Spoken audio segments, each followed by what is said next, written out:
நமச்சிவாய். உலகம் முழுவதும் வாழக்கூடிய நெக்ஸ்ட் ஜென் நேயர்கள் அனைவருக்கும் இனிய தமிழ் புத்தாண்டு நல்வாழ்த்துக்கள். நம்ம எல்லாரும் இங்கிலீஷ் புத்தாண்டு தான் நம்ம பெருசாக கொண்டாடுறோம் 2025 26ன்னு. பட்டு உண்மையிலேயே நமக்கு எது புது வருஷம்னா, இப்போ தெலுங்கர்களாக ஆந்திராவாக இருந்தால் அவங்க வருஷப்பிறப்பு, தெலுங்கு வருஷப்பிறப்பு. அது கன்னடமாக இருந்தால் அவங்களுக்கான வருஷப்பிறப்பு, மலையாளமாக இருந்தால் அவங்களுக்கான விஷு அவங்களுக்கான வருஷப்பிறப்பு.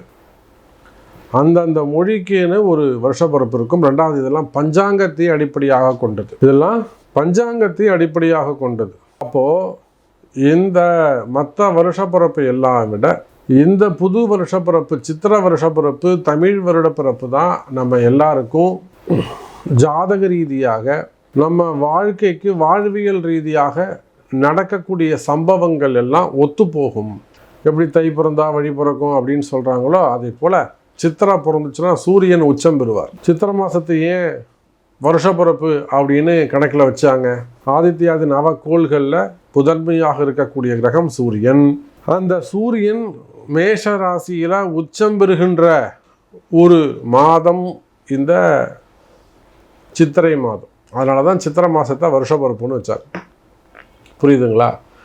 அப்போ எல்லாமே ஜோதிட கணிதத்தின்படி நம்முடைய ரிஷிகள் நமக்கு போட்டு கொடுத்த கணக்கு வழக்குகள் தான்.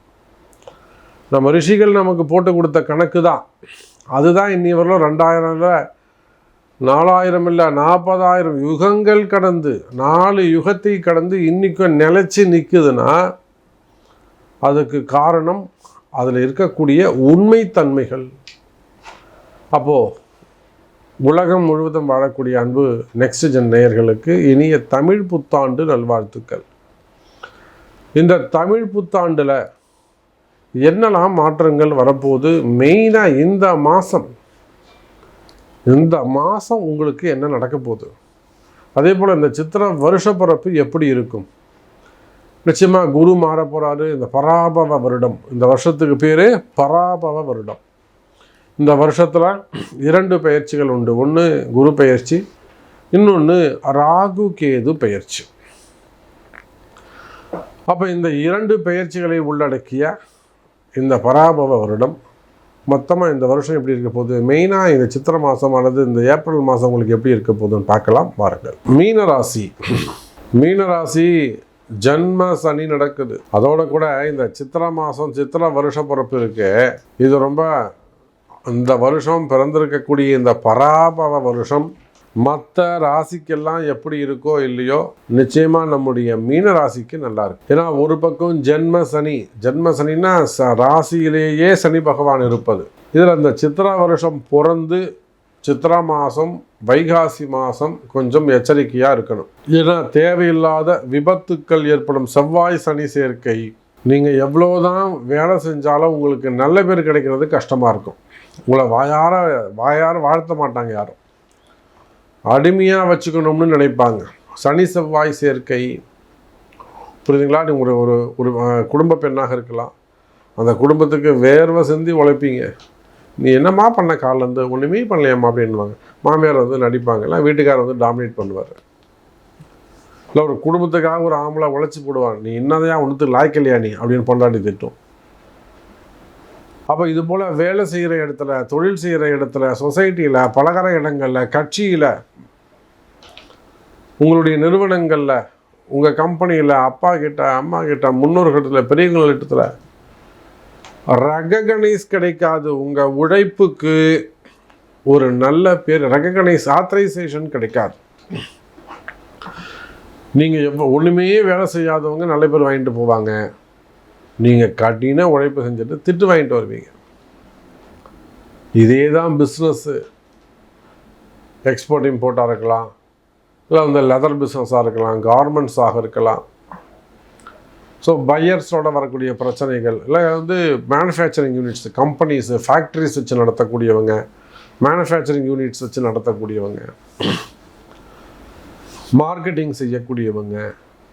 அப்போ இந்த மாதிரியான நிறுவனங்கள், வேலை செய்கிறவங்களாக இருந்தாலும், பிஸ்னஸ் பண்ணுறவங்களாக இருந்தாலும், குடும்பம் ஃபேமிலி மெம்பர்ஸாக இருந்தாலும், அப்போது தொழில் செய்கிறவங்கள இருந்தாங்க. அவங்க பையர்ஸ் வந்து அவங்கள இல்லை, எனக்கு இன்னும் சீப்பாக கிடைக்குது, இந்த ரேட்டு தான் எனக்கு வேணும்னு டிமாண்ட் பண்ணுவோம்.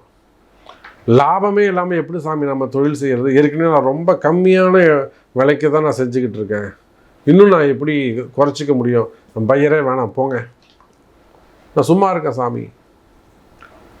அப்போ கஷ்டப்படக்கூடிய தடுமாறக்கூடிய மீனராசி அன்பர்களே,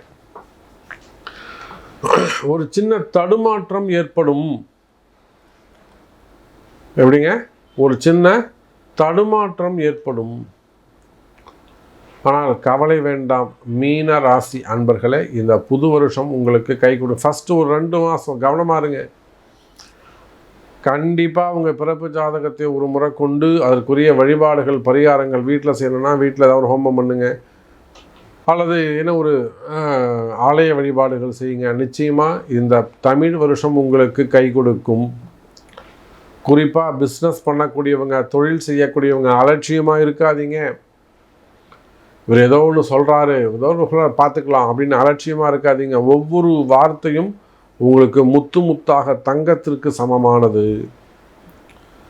வழிபாடுகள் கை கொடுக்கும். அதுவும் ஏன் அப்படி சொல்கிறேன்னா, இந்த சித்திரை மாதமும் வைகாசி மாதமும் செவ்வாய் சனியோட சேர்ந்துருக்கிறார்.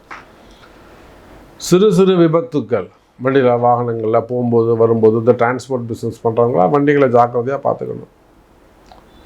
சிறு சிறு விபத்துக்கள் ஏற்படுவது, அடிபடுறது, ஹாஸ்பிட்டல்ஸ் எக்ஸ்பென்சஸ் ஏற்படுவது, இது எல்லாம் இருக்குது. அப்போ மீனராசி அன்பர்களை பிறந்திருக்கக்கூடிய இந்த சித்திரை வருஷ பிறப்பு ஃபஸ்ட்டு 2 மாதம் கஷ்டம் கொடுக்கும். ஆனி மாதத்துலேருந்து குரு பெயர்ச்சி ஆகிடுத்துனாக்கா, அது குரு பெயர்ச்சிக்கு பிறகு இந்த வருஷம் முழுவதும் அடுத்த பங்குனி மாதம் வரையிலும் உங்களுக்கு சூப்பராக இருக்கும் என்பதில் எந்த சந்தேகமும் கிடையாது. அப்போது 90% யார் ஒருத்தருமே இந்த ஜோதிடம் என்பது எதுனா நமக்கு இறைவன் கொடுத்த ஒரு வரம், அது ஒரு காடு கிஃப்ட்டு தான் இந்த ஜோதிடம். அப்போ மீனராசி என்பர்களே, நீங்கள் யாராக இருந்தாலும் சரிதான், நீங்கள் கஷ்டப்படணும்னு ஒன்றும் அவசியம் இல்லை, தலையெழுத்து இல்லை. அப்போ உங்களுக்கு ஒரு கஷ்டம் இருக்கும்னா நீங்கள் உங்கள் ஜாதகத்தை கொடுத்து ஜோதிடம் மூலமாக அதுக்கான பரிகாரங்களை அறிந்து நீங்கள் நிவர்த்தி செஞ்சுக்கலாம். நல்லா இருக்கலாம், சௌரியமாக இருக்கலாம், நிம்மதியாக இருக்கலாம். நீங்கள் நிம்மதியாக இருக்கலாம், நிம்மதி அதிகரிக்கும். கவலை வேண்டாம் மீன ராசி அன்பர்களே.